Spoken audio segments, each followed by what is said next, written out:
Ok, sé que llego tarde a la fiesta, pero no quería perder la oportunidad de hablar de uno de mis personajes favoritos, y no solo de Blue Lock, del anime en general. Su construcción, su carisma y su desarrollo me parece digno de análisis, y eso es justo lo que vamos a hacer hoy. Hablemos un poco de Seishiro Nagi, el genio perezoso. Verán, Nagi me parece un personaje chévere, porque cuando lo analizamos en retrospectiva vemos que su desarrollo contradice su primera aparición. Es decir, nadie es presentado como el típico personaje perezoso, talentoso, que no necesita esforzarse para sobresalir. Y sí, ciertamente así es Nagi, pero su personaje evoluciona y va mucho más allá, porque todo se construye alrededor de un sentimiento clave, la frustración. Y eso es lo que me lleva a mi primer punto. Cuando Nagi pierde por primera vez ante el equipo Z, nace una emoción que nunca había sentido, la frustración. Pero, ¿por qué pasa esto? ¿No se supone que a él le daba igual todo? ¿Por qué de repente le molesta perder si ni siquiera parecía interesarle el fútbol? Y yo creo que ahí está la magia. Nagi entra a Blue Lock siendo alguien desinteresado, pero al convivir con tantos egos distintos, ver a tantos jugadores con hambre, pasión y ambición, por ejemplo, Barrow, él empieza a descubrir algo dentro de él, y es su ego propio. Y vemos destellos de esto contra el personaje antes mencionado, pero al enfrentarse a Isai es donde algo cambia. Ese ego brilla. Isai, a quien nadie consideraba alguien inferior, lo supera, y eso desata en él algo que nunca había sentido, la derrota real.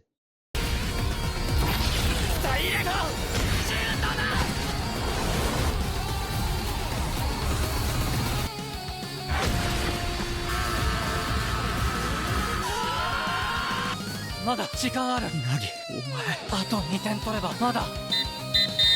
チーム Z の勝利。 Ese sentimiento ciertamente lo desconcierta, pues él nunca entendió por qué la gente sin talento se esforzaba, pero al sentir eso, él sintió esa necesidad de esforzarse por primera vez. Ese sentimiento es el que lo impulsa a dejar atrás a Reo y seguir a Isai para conocer más emociones, más facetas de sí mismo. Quiere saber cómo eliminar ese sentimiento de frustración.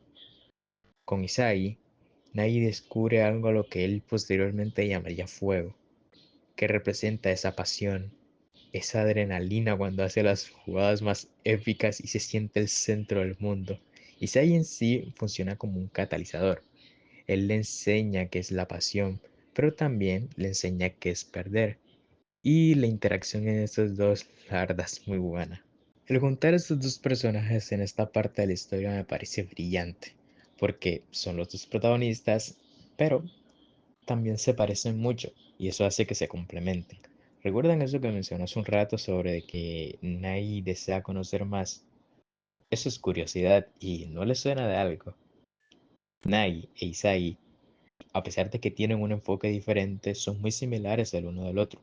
Isagi, al derrotar a Nai, despierta emociones en el albino, y esto también despierta su curiosidad, pero también le genera ese deseo, ese sentimiento, mejor dicho, de frustración. Entonces, si ese sentimiento es lo que ha hecho que Nagi evolucione tanto, ¿qué pasaría si desaparece?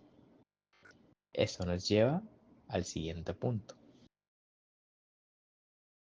No he mencionado a propósito su relación con Reo, justamente para tratarla en esta parte, y es que estos dos son una pareja, dúo, como le quieran llamar, muy bien trabajado, porque sí, ciertamente Isai es quien sirve de catalizador, pero Reo es el puente hacia este nuevo mundo de emociones, y por eso es triste ver que uno de los culpables de la caída de Nai es él, pero no hay mayor culpable que él mismo.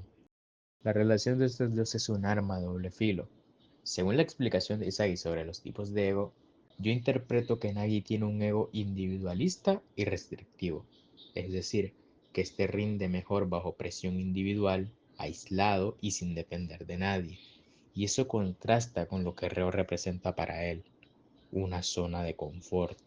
Reo siempre ha estado ahí, siempre ha estado listo para darle lo que necesita, Y esto no tiene que ser malo, pero sí genera una dependencia peligrosa. Por eso, cuando Nagi se va de su lado, lo hace buscando crecer. Pero durante la liga no egoísta, Nagi e Izagi se vuelven a enfrentar. Y el primero, incapaz de vencerlo, recae una vez más en su compañero. Y en vez de avanzar por sí mismo, vuelve a depender de Reo. Un acto egoísta, sí, pero también es algo humano. Vemos el pick de Nai, su mejor jugada y posiblemente el mejor gol de todo Blue Lock. De hecho, para mí lo es, pero también le genera un sentimiento falso de victoria, porque no le gana por sí mismo, lo hace con ayuda de Reo. Y esto hace que ese sentimiento de frustración, de haber perdido que tenía, desaparece. Y lo único que queda en él es nada, un vacío.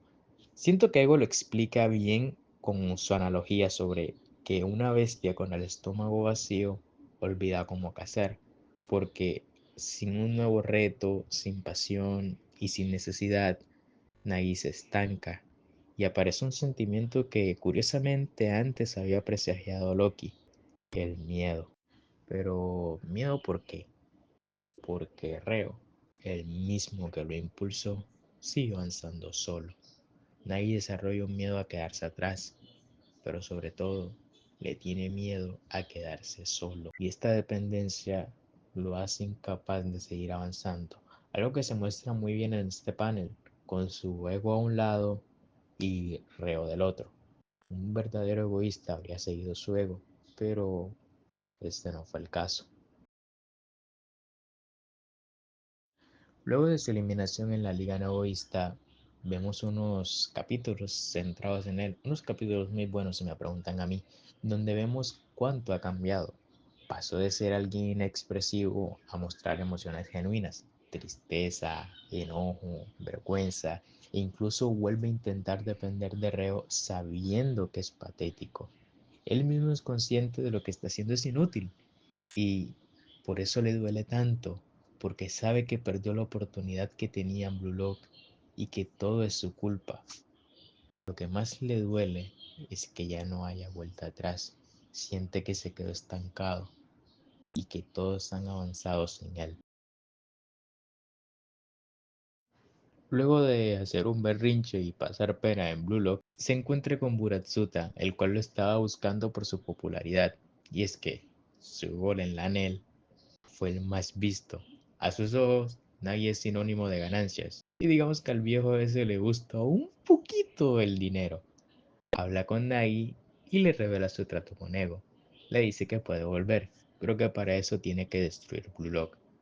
Y al inicio Nagi rechaza la oferta porque siente que al hacerlo traicionaría todo lo que le enseñaron en Blue Lock, su promesa con Reo, a sus compañeros y el sueño de ir al mundial. Pero realmente es así. O sea, el objetivo principal de Blue Lock siempre fue crear al mejor delantero del mundo, alguien individual, egoísta y despiadado. Rechazar la oferta en sí sería traicionar ese ideal, y eso es lo que Nagi estaba haciendo. Y para enseñarle esto, o para dejárselo saber, entra un personaje que muy inesperado, pero perfecto, Igaguri. Este le hace entender a Nagi que sí, el camino fácil sería aceptar la oferta que le dieron en la liga no egoísta, olvidarse de jugar en la selección y jugar en un equipo no tan competitivo para no esforzarse tanto. Básicamente dinero fácil, algo con lo que el antiguo Nagi estaría satisfecho. Pero es curioso porque este ya no es ese chico perezoso. Ha descubierto emociones que lo cambiaron para siempre y ese fuego, aparte de Reo, es lo mejor que le ha pasado y quiere volver a sentirlo.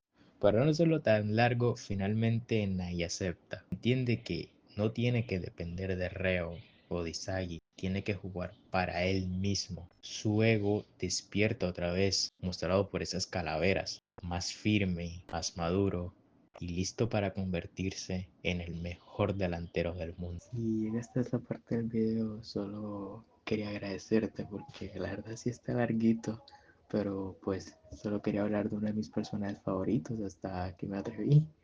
Me gustaría mucho que le den su apoyo y espero que les haya gustado. Si pueden, porfa denle like. solo es un clic, no les cuesta nada. Y pues ya, eso era todo. Y sin nada más que decir, pues adiós.